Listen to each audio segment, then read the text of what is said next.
పశ్చిమ గోదావరి జిల్లా తణుకు పట్టణంలో స్వర్ణాంధ్ర స్వచ్ఛాంధ్ర కార్యక్రమంలో ముఖ్యమంత్రి చంద్రబాబు నాయుడు పాల్గొన్నారు. పారిశుద్ధ్య కార్మికులతో కలిసి ఎన్టీఆర్ పార్క్ లో చెత్తను తొలగించారు. వారి సమస్యలు తెలుసుకున్నారు. స్వచ్ఛాంధ్ర మనందరి బాధ్యతని సీఎం పిలుపునిచ్చారు.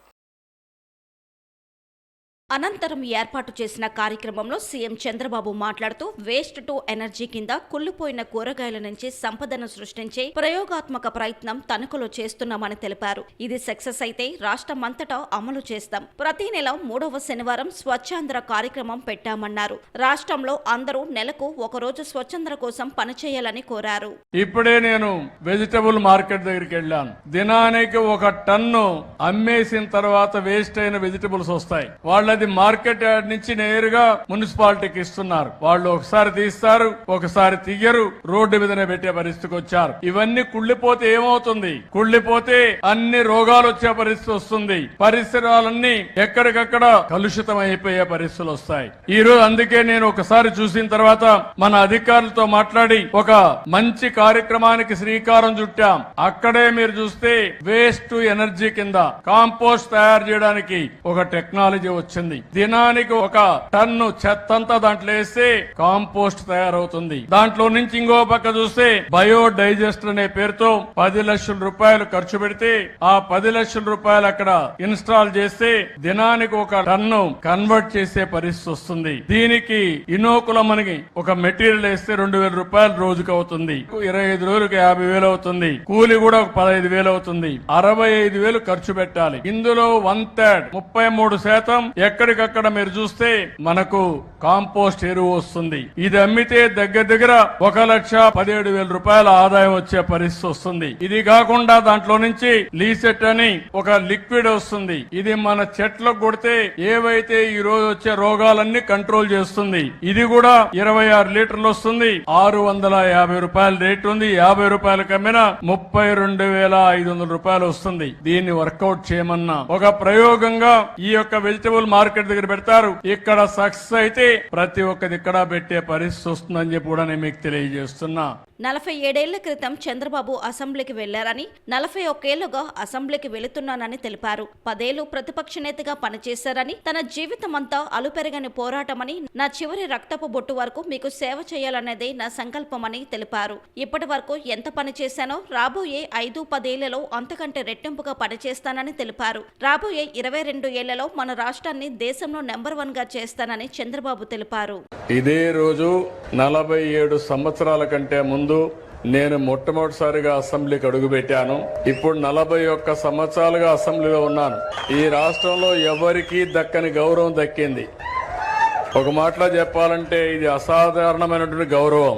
ఎన్నిసార్లు గెలవడం, సమైక్య ఆంధ్రప్రదేశ్ లో ఎవ్వరూ చేయని విధంగా 9 సంవత్సరాలు ముఖ్యమంత్రిగా మన నాయకుడు ఎన్టీ రామారావు గారంటే ఒక చరిత్ర సృష్టించిన యుగ పురుషుడు.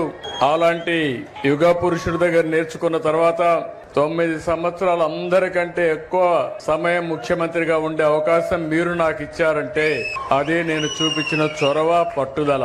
10 ఏళ్లు అపోజిషన్ లీడర్ గా పనిచేశాను. ఇప్పుడు మళ్ళా 2వసారి ముఖ్యమంత్రి. 5 ఏళ్లు ప్రతిపక్షంలో కూడా పనిచేశాను. నా రాజకీయం అంతా అరుపెరగనిటువంటి రాజకీయ జీవితం నాది. నా ఆలోచన అంతా ఒకటే, నా చివరి రక్తపు బొట్టున్నంత వరకు ఈ పేదవాళ్లకు, రాష్ట్రానికి, తెలుగు జాతికి న్యాయం చేయాలని ఏకైక సంకల్పం. ప్లాస్టిక్ చాలా ప్రమాదకరం. పశువులు వాటిని తిని చనిపోతున్నాయి. ప్లాస్టిక్ వలన తినే తిండి కూడా విషమైపోతున్నది. క్యాన్సర్ వచ్చినప్పుడు బాధపడుతున్నామన్నారు. కానీ క్యాన్సర్ కు కారణమైన ఆహారం గురించి ఆలోచించాలని చెప్పారు. రాష్ట్రంలో క్యాన్సర్ రాకుండా చేయడానికి నోరి దత్తాత్రేయుడిని సలహాదారుడుగా నియమించామన్నారు. సింగిల్ యూజ్ ప్లాస్టిక్ పై యుద్ధమే చేయాలని తెలిపారు. దాని వలన చెడు పరిణామాలు ఉన్నాయని, ప్రమాదకరమైన ప్లాస్టిక్ తయారు చేసే వారిని నియంత్రిద్దామని ముఖ్యమంత్రి పిలుపునిచ్చారు. ప్లాస్టిక్ కదా అనుకుంటాం. ఈ ప్లాస్టిక్ ఎంత ప్రమాదం అంటే ఇది ఒక పెద్ద భూతంగా తయారయ్యే పరిస్థితి వచ్చింది. ఎక్కడికక్కడ ప్రకృతిని పూర్తిగా సర్వనాశనం చేసే పరిస్థితికి వచ్చింది.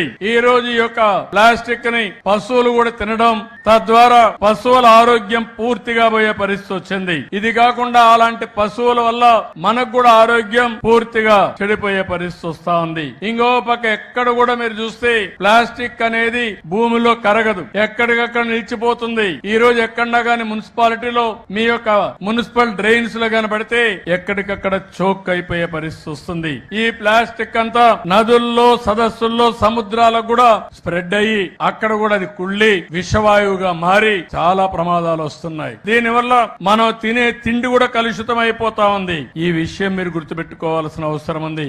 ఒకప్పుడు పశువుల కోసమే అనుకున్నాం. కొన్ని పశువులు ఉన్నాయి, ఓసారి తెలియకుండా అది ఆహారం అని అవి కూడా తినేసే పరిస్థితి వస్తా ఉంది. ఇది వచ్చినప్పుడు ఇప్పుడే ఆ పాప చెప్పినట్టు మన ఆరోగ్యాలు పూర్తిగా దెబ్బతినడం, హార్మోన్లు సమతుల్యం దెబ్బతినడం, శ్వాసకోశ వ్యాధులు రావడం, కడాన క్యాన్సర్ కూడా వచ్చే పరిస్థితి వచ్చింది. ఇటీవల కాలంలో మీరు ఒక విషయం గుర్తుపెట్టుకోవాలి. క్యాన్సర్ వచ్చినప్పుడు బాధపడుతున్నాం. క్యాన్సర్ రావడానికి కారకమైనటువంటి ఆహారాన్ని మనం తినే పరిస్థితికి వచ్చాం. ఒక్క ఉదాహరణ మీరు చూస్తే బీహార్ నుంచి ప్రతిరోజు ఒక ట్రైన్ ఒకప్పుడు ఢిల్లీకి వచ్చేది. దేనికోసం అంటే కూలీలు వచ్చి పనిచేసి సాయంత్రం ఇంటికి పోయేవారు. ఇప్పుడు ఢిల్లీలో ఇటీవల కాలంలో కూలీ పనులు లేకుండా చాలా మంది రావడం మానేశారు. కానీ పంజాబ్ నుంచి ఒక ట్రైన్ వస్తుంది. ఆ ట్రైన్ దేనికి వస్తుందంటే క్యాన్సర్ పేషెంట్లంతా పంజాబ్ నుంచి ఢిల్లీకి వస్తారు. ఈ విషయం మీరు గుర్తుపెట్టుకోవాలి. ఒకప్పుడు పంజాబ్ అంటే దేశాన్ని రక్షించే డిఫెన్స్ వ్యక్తులను తయారు చేసిన రాష్ట్రం, దేశానికి అన్నం పెట్టిన రాష్ట్రం.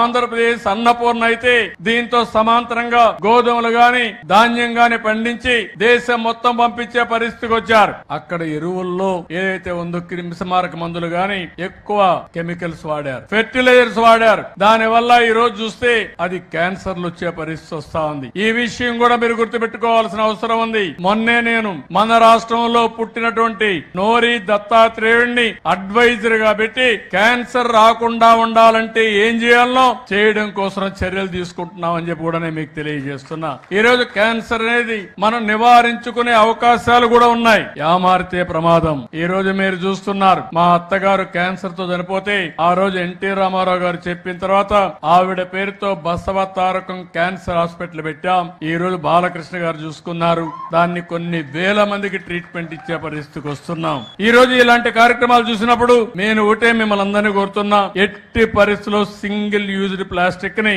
మనం ఎక్కడికక్కడ కంట్రోల్ చేయాల్సిన అవసరం ఉంది. దీనిపైన ఒక యుద్ధమే చేయాల్సిన అవసరం ఉంది. గత వైసీపీ ప్రభుత్వం రాష్ట్రాన్ని పూర్తిగా విధ్వంసం చేసి వెళ్లిందని సీఎం చంద్రబాబు ఆగ్రహం వ్యక్తం చేశారు. కూటమి ప్రభుత్వం అభివృద్ధి సంక్షేమ పాలనతో ముందుకెళ్తుందని చెప్పారు. వైసీపీ ప్రభుత్వంలో సీఎం ప్రజల్లోకి వస్తే పరదాలు కట్టుకుని వచ్చేవారని విమర్శించారు. విమానంలో వస్తూ చెట్లను నరికేవాళ్ళని ఆరోపించారు. కూటమి ప్రభుత్వం ప్రజా ప్రభుత్వం, ప్రజలు సమస్యలు వినేందుకే వచ్చామన్నారు. ఒక విషయం అందరం కూడా గుర్తుపెట్టుకోవాల్సిన అవసరం ఉంది. ఇంత మునుపు ఎవరైనా సరే ముఖ్యమంత్రి వచ్చాడా, ఈ మరి మీటింగ్ పెట్టాడా? జరిగాయి ఆ మీటింగ్లో? ఎప్పుడన్నా మైక్ ఇచ్చారా? ఎప్పుడన్నా తనుకే కాదు ఎక్కడికైనా వచ్చాడా? వస్తే నేరుగా పరదాలు కట్టుకొని వచ్చేవాళ్ళు. విమానంలో వస్తే చెట్లను నరుక్కుంటా వచ్చేవాళ్ళు. ఎవరికి మైక్ ఇచ్చేవాళ్ళు కాదు. మీరెక్కడో కూర్చుంటే వాళ్ళు ఎక్కడో కూర్చునేవాళ్ళు, ఆకాశంలో ఉండేవాళ్ళు. ఇది ప్రజా ప్రభుత్వం. ప్రజలు ఏమి చెప్పినా విని పరిపాలనలో సంస్కరణలు తేవాలని ఏకైక ధ్యేయంతోనే ఈ రోజు నేను మీ ముందుకు వచ్చానని చెప్పి కూడా నేను మీకు తెలియజేస్తున్నా.